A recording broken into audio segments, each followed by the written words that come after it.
Yo, what is good, homies, and welcome to the first ever episode of our coach career on Rugby League Live 4. Now, first of all, let me just address the team that I'll be playing with. I saw a lot of requests for the Cowboys, but the thing is, they're already an established club, and I really wanted to play off someone that's struggling right now. So seeing as Insane's doing the Warriors and Jared is doing the Newcastle Knights, the team that I decided to rebuild is struggling right now in real life. I know I didn't fulfill my duties in the Rugby League Live 3 rebuild series, but I promise you this time around, I will rebuild them, I will bring home a premiership, and I will make them great again.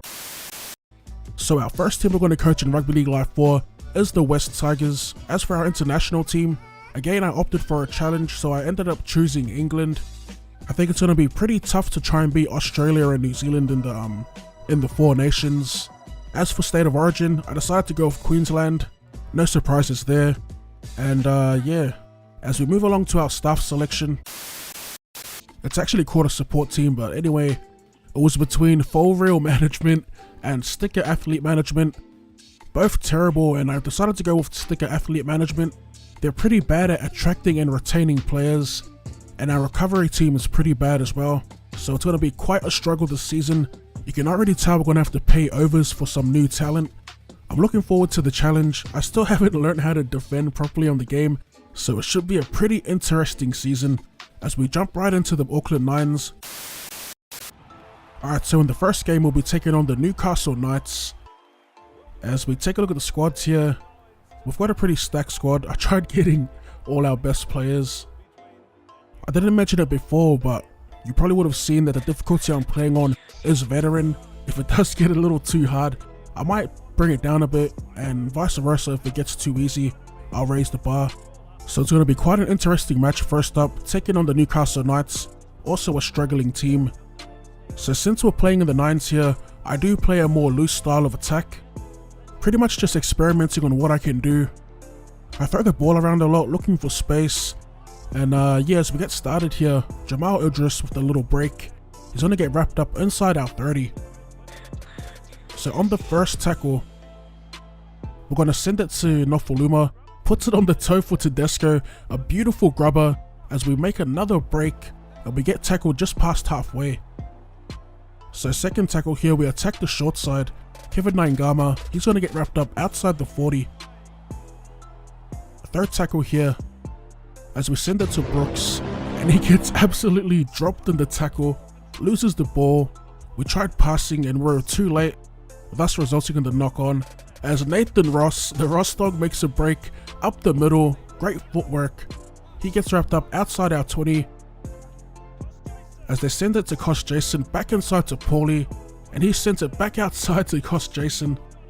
Great ball movement by the AI early on in the game.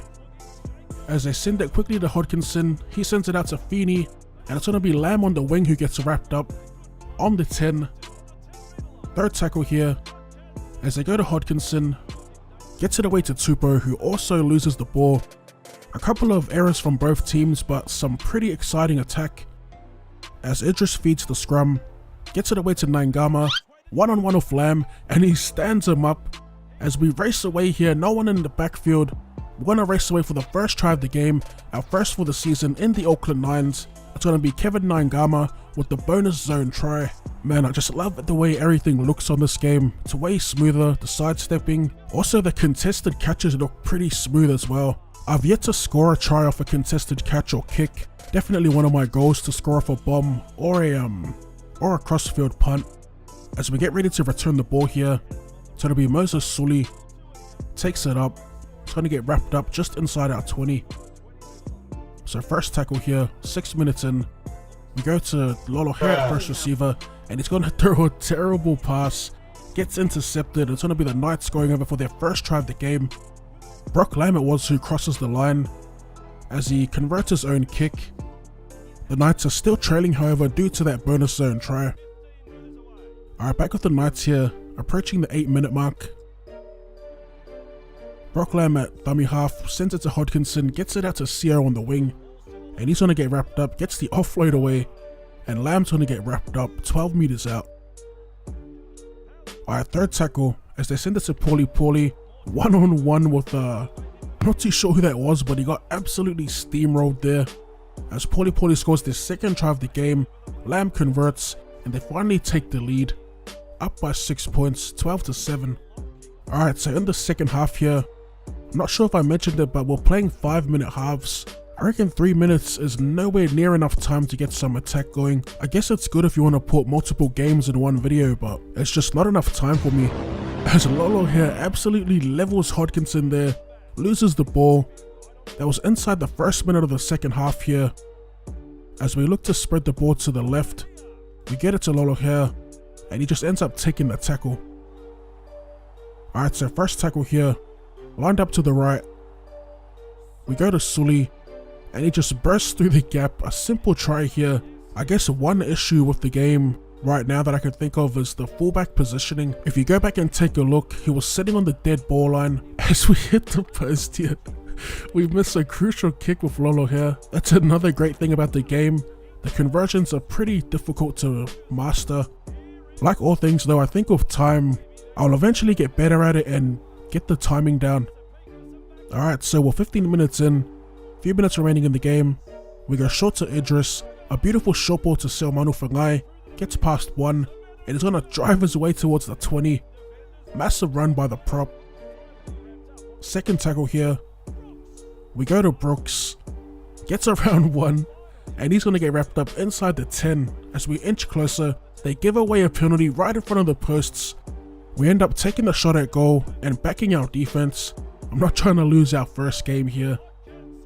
Obviously we want to win the 9s. As they get the ball away, a massive offload to Ross, makes a break. Ankle tap by Lolo here, slows him down, and he gets pulled down from Brooks. I was trying to change from Tedesco to Sully, but it wouldn't change. Seconds remaining in the match, 15 meters out. Knights attack the short side. A drop ball gets scooped up by Lamb, and he's gonna step around one to score the match-winning try. A massive shot to the gut right at the death of the game. As we take another look, I thought it was a knock-on at first, but as you can see here, it was actually off Lamb's head, through the big dummy, the big left foot step, and that's all she wrote. So that's gonna wrap up our opening episode of this new West Tigers rebuild. A bit of fun at the 9s to start things off. Full time 16-13, Brock Lamb picks up man of the match. As always, drop the like button for more content. Thank you for tuning in, and I'll see you later. I've been in the gym so long, I cannot do